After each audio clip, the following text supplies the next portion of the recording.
much patience. And so I really like this book. One thing that I really love about this book is that it's told in different perspectives.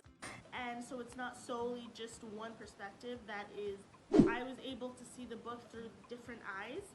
And that is something that I really, really loved and really appreciated about the author. And so this was really important to me, the different eyes, because it really shows just how different and similar people can be. And also it really shows the importance of seeing things in a different lens, and how we as people have a tendency of seeing things through our own lenses, and it can be really difficult to be able to see people through different lenses. And I thought that was really cool, and I was able to kind of link those two things together and see the book from in a deeper perspective. And so also I was also able to relate to, I think his name is pronounced Almasi, because how I saw it, I viewed him, his lack of clear features, and how his face was burnt beyond recognition.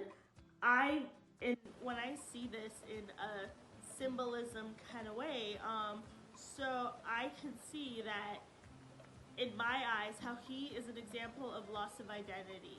And I think that with westernization and globalization, there has been a sense of a loss of identity in our culture and in our society, and how people are no longer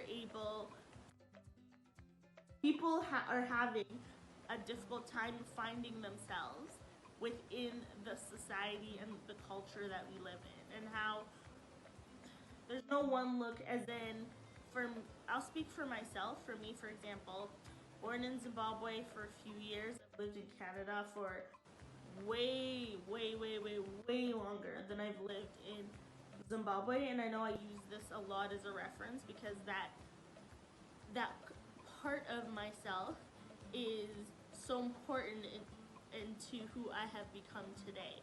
And so what I really, really love is how, so when you look at me, for example, you would not be able to know that I've been in Canada for almost 20 years at this point, and I've only lived in Zimbabwe for 8.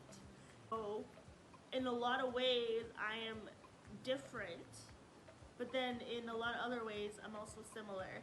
So it's just such a confusing way of learning about identity, and just how people differ and also are similar. That made no sense. Sorry, it made no sense whatsoever. So what I'm trying to say is that there's no one look. So there are no qualities that make a person one thing. For example, there's no one look to being Canadian. There's no one look to being from England, and because of the westernization, there's so many different ways of being. And I'm just gonna leave it there because I feel like I was really able to explain myself in this video. So anyways, if you really like my content, please like, comment, subscribe. I love to read, I love to learn, and I'm really looking forward to us learning from one another. So yes, see you soon.